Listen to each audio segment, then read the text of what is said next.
everybody, welcome back to another episode of Woodmere State Revival. We are working in the butler's pantry today, trying to knock out some more electrical work. We still have some outlets to install here, so that's where we're kicking things off. Let me show you exactly what we're getting into, and we're going to get busy. So we're to the point in the project where we're trying to knock out lots of little things that have been put off along the way.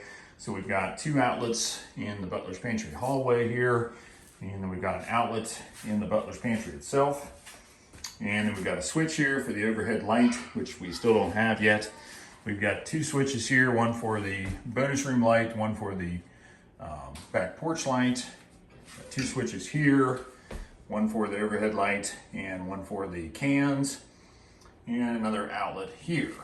So got plenty to do, and gonna have to go out and flip some breakers and start getting some of these things replaced. So we'll show you guys a little bit of how that's done along the way. I'm sure a lot of y'all have replaced outlets or installed outlets before, so not gonna be too exciting, but it's exciting to us to get progress made and get some more of this stuff knocked out.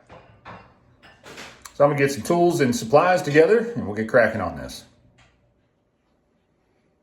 All right, so this is the basic setup that I use for installing outlets and switches. We've got a little bit of everything here. We've got this bit driver.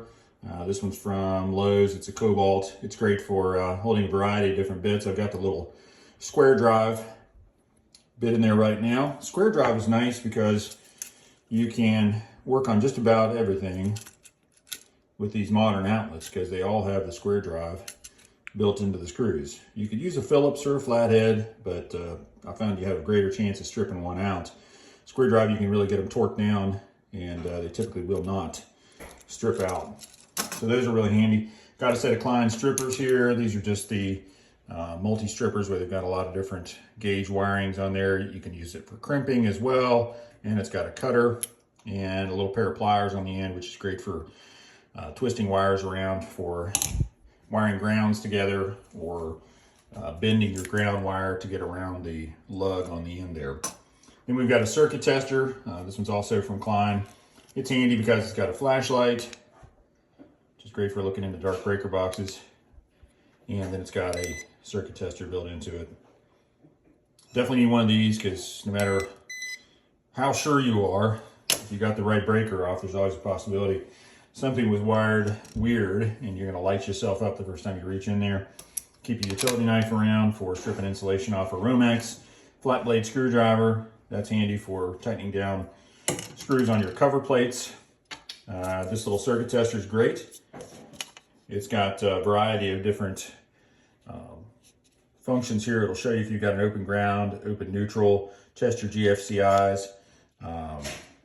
It's got these lights down here at the end, and you just look at the little color key here and it'll tell you exactly what's going on with your socket there. So pretty handy thing, and these are relatively inexpensive, so just keep one of those on hand. And then I've also got my impact driver here with a driver bit extension, and that way I can use that to run down screws on outlets till they're almost tight, and then I come back and tighten them down with just a handle. But you'll be there all day when you're trying to tighten these long screws down just by hand. So that's the basics on the tools there. I'm gonna get started on one of these outlets and I'll kind of show you the process along the way.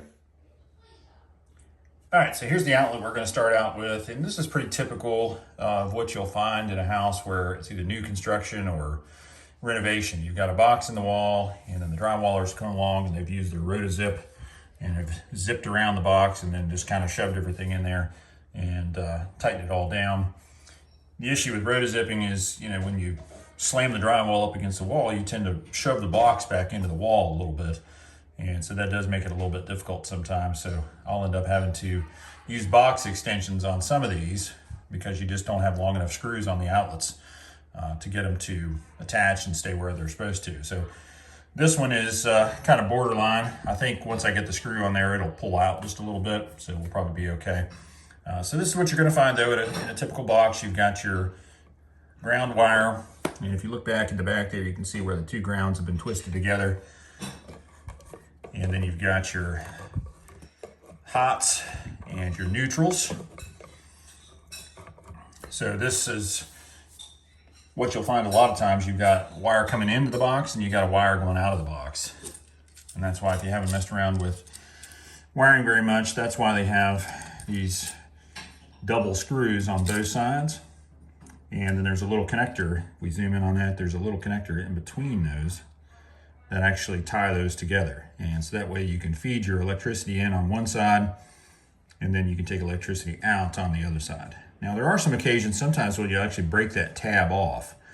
Say if you want to have a switched outlet and you want one part of the outlet, the top, to be on all the time, and then you want the bottom to only come on when you throw the switch, you can break that thing off and actually use these independently of one another. And it's like that on both sides. The brass screws are for your hot, your black lines. So those are your hot leads. Those will go on the brass side, and the silver screws will get your neutral or your white wires. And then your common ground goes under your common ground screw here. So what I want to do is go ahead, I've already checked this with my circuit tester. I'll show you guys that again. So you hold your circuit tester against the wire like that and you get nothing. So we've got dead circuit there, which is good. We got it turned off in the breaker panel. And so what I'll do is I'll go ahead and take these little wire connectors off. And then I'm going to make sure that all my wires are trimmed to length. You can see this one's longer, so we'll want to stretch that out and make it roughly the same length as this other one. Trim to length, and then we'll use our strippers to strip them back. So many times on the back of the outlet, you'll actually find a strip gauge, which tells you exactly how much of the insulation to take off of your wires. Looking at the back of this one, it does not, but it actually does tell you where to hook stuff up. In the fine print there, it says white wire. Over here, it says hot wire. Up here, it says green or bare wire. So it actually tells you, in case you forget, where you can actually hook those up. This outlet allows for back wiring, which is where you strip the insulation off and actually shove it in these holes. And inside the hole, there is a little terminal clip that grabs the wire, keeps it from falling back out again. Or you can do the traditional bend a loop in the wire and twist it around the screw and tighten it down. Or they've got these little, see if I can show you here. Or they've got these little clips, and you can actually just shove the wire under the clip and then tighten the screw down. So you got several options on this type of outlet. I don't necessarily like back wiring. It's a little difficult sometimes to fit the wiring in the box, especially if you've got a wire coming in and a wire coming out. It's a little difficult to fit all that stuff in the box if you just come out of the back of the outlet. So traditionally I will do the side mount, either bend a loop or run under these little terminals there. So let's go ahead and get everything cut and stripped, and then I'll show you what that looks like before we actually start clamping the wires down under the terminals. All right, so this is where we're at. I've got the excess wire trimmed off and got them all cut to the same length roughly, and then went ahead and stripped them all down.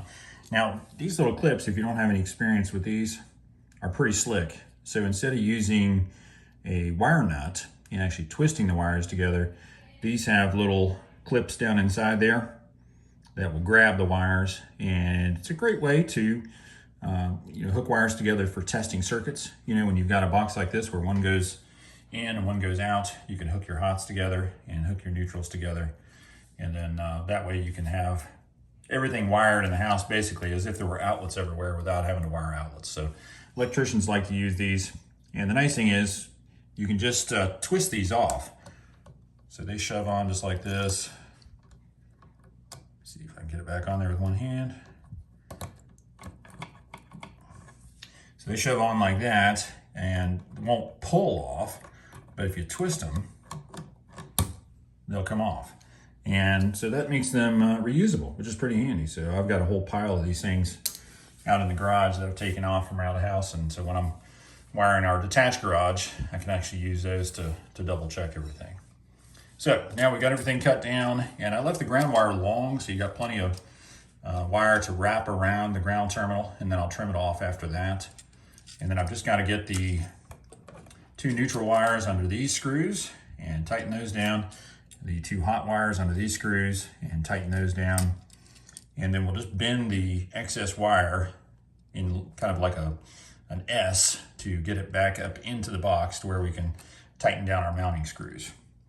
So let me go ahead and get that done. Now, remember when you're installing an outlet, the proper way to do it is with the ground up. And the reason they like that, at least as far as the reason I've been told, is that if your whatever you got plugged in starts to slip out a little bit and something falls into it that's metal, it's going to hit the ground terminal instead of hitting your hot. Because obviously it hits the hot, it's gonna make some sparks. So yeah, that's the reason I was told. Is that accurate? I don't know. If you guys know different, electricians in the audience there, leave a comment down below, but that's what I've always been told. So you put your ground on the top there. So that's why we'll get it wired up. Let me get these tightened down, and then I'll show you what it looks like before we stuff it back in the box. All right, so this is where we're at. We've got our ground wire looped around, clamped down, and trimmed off. And we've got our 2 neutrals clamped down and our 2 hots clamped down. And you can see how I kind of bent the wires into an S. They kind of go up and down. And that allows them to just kind of accordion back into the wall. If you try to leave them straight and shove them back in there, it's going to be a real fight to get that outlet back in the box. So everything's just going to kind of accordion as it goes back into the wall. And that'll make it easier on you and make it easier on the wiring. So let me just shove it back in there, and then we'll tighten up our mounting screws and put the plate on. So we're in luck. We actually had enough screw there to hit the box, and there was enough drywall there to catch the ears on the outlet. So I got it tightened down nice and snug. Our cover plate goes over just like so. A couple of screws, we'll have it attached down and looking good. So I'm gonna go ahead and get that fastened. Sometimes this fuzz from where they cut the drywall will actually hit your cover plate and keep you from getting it down. So you can always take a utility knife if you have to and just run along here and just kind of trim that off. Not a big deal. So we're gonna get this one snug down and be ready to go on to the next one. Okay, so we got that one done, and now moving on to this one. This one actually had an outlet in it from back in the construction days, so I just kind of trimmed the drywall mud off of it. This one will be pretty simple. It's just a 3-wire hookup, and 1 black wire, 1 white wire, and a ground wire. So I'll go ahead and take those loose and trim them up a little bit, put a new outlet in there, and that one will be done in a flash. Okay, that one's done, and it took about 3 minutes to swap that out and put the cover plate on, so not bad. One of my pet peeves is any sort of irregular drywall around these outlets, and unfortunately the guys didn't do a very good job finishing some of these outlets, so I'm going to have to come back at some point, take the cover plate off, and then come through with a little bit of joint compound, smooth that out, feather it out, and then touch up the paint. And of course, we got to put 1 more coat of paint on this whole place anyway. As you can see, all the scratches and everything that have happened to the walls over the course of the last year or 2, putting trim in and everything else. So anyways, that's for another day. I'm going to move on to another outlet. So working on the last outlet down here in the hallway, and I wanted to show you guys something real quick. Sometimes you get the wire in there a little bit askew, and it wants to push your outlet sideways. Now you can just tighten it down and slap the cover on there, but the issue with these more smooth lines of covers is that you'll see it. You'll see the tilt in the outlet compared to how the cover's flat against the wall. So what I always like to do is just kind of reach over here, and if I can do it with the holding the phone here, and twist it a little bit.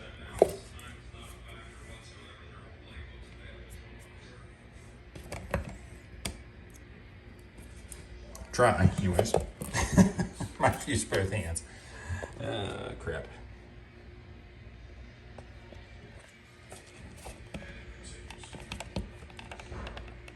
There we go. Oh, gosh. All right, so now we got it twisted, and now the outlet is lined up in the same plane as the wall. So now when you got your cover plate going on there, it'll go on nice and flush with the outlet. All right, so we're switching gears. We're starting to work on some switches. Switching gears, I get it. And we've got a couple here in this box. A little bit different challenge versus just working on an outlet. The same safety protocols apply. I've already taken our tester, made sure all the wires in the box are dead, so don't get down any hot wires there. That would not be very exciting at all. We've got a standard single pole switch, which is here on the right side. And that's for our overhead light box. Oh, sorry, over there. That's the smoke detector. It's down there. And then we've got a 3-pole, a 3-way, and that is for our can lights, which can also be controlled by the switch over by the door. So a little bit more challenging. This one is pretty straightforward, the single pole. You've got one wire, hot wire coming in, which is from this connector right here, and then a wire going out. Then your neutral for your switch leg and the neutral from the breaker box is wired together back in the back there. So that's pretty simple. You're just breaking your hot wire here with the switch, and your ground is down here. So pretty simple there. The 3-way switch, on the other hand, is a little bit different. Here you've got your hot lead coming in, and that comes in up top here, again, from this connector right here. It comes in over here. And then you've got your hot lead going out to your light switch, or to your lights.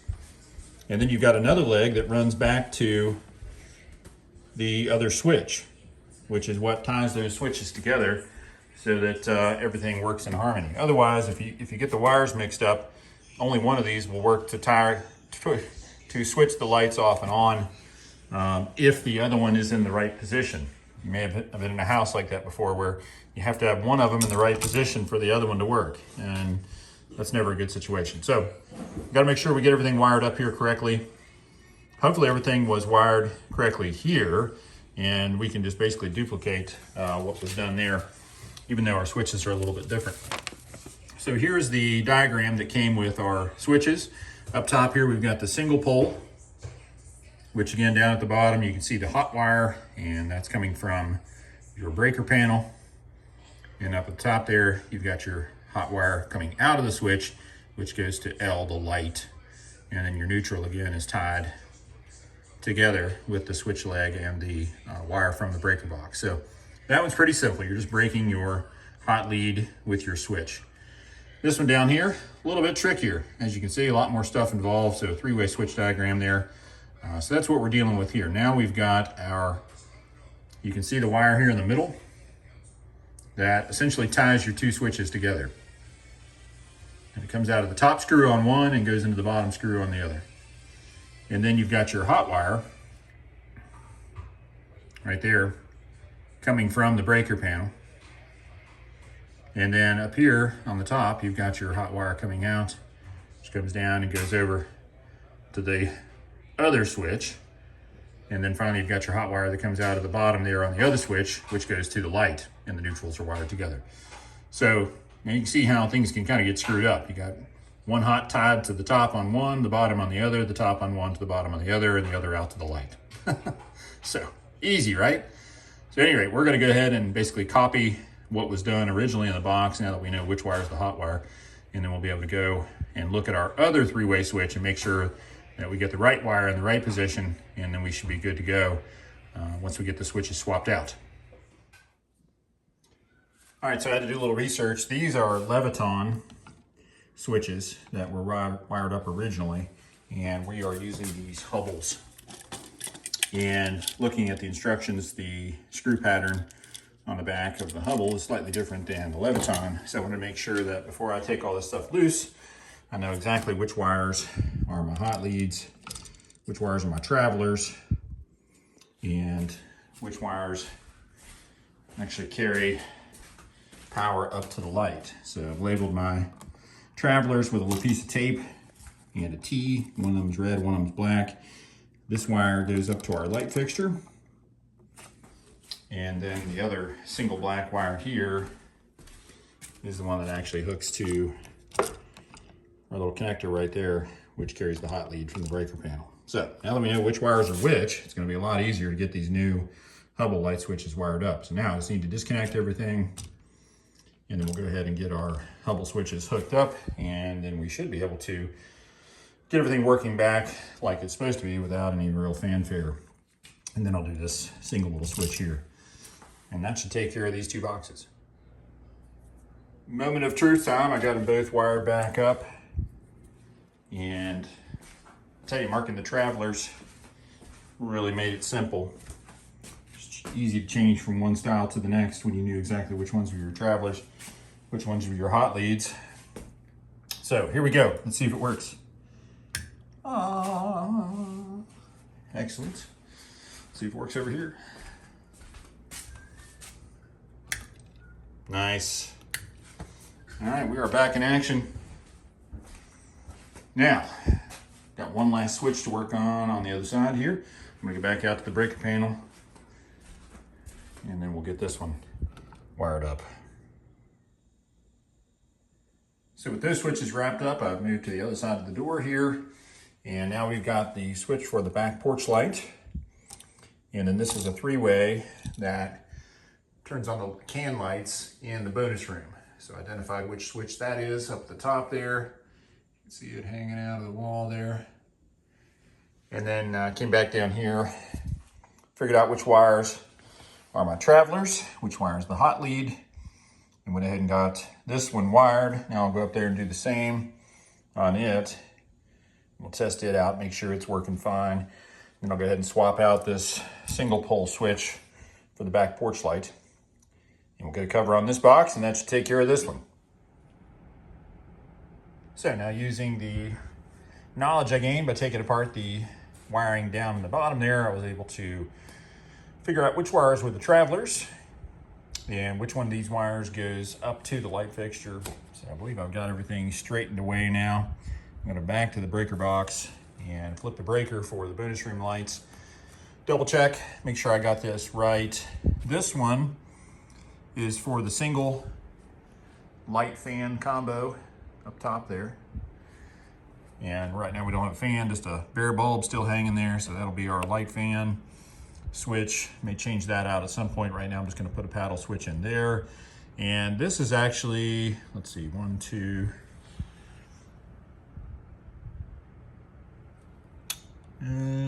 Let's see, I think this is a floodlight switch for one of the floodlights out back. I believe we put one of the floodlights there. And this one is marked future pool table. There's a wire there in the wall that actually goes up into the ceiling right up there between those two can lights, and that's going to hang down over the pool table, which is still here in a pile, disassembled.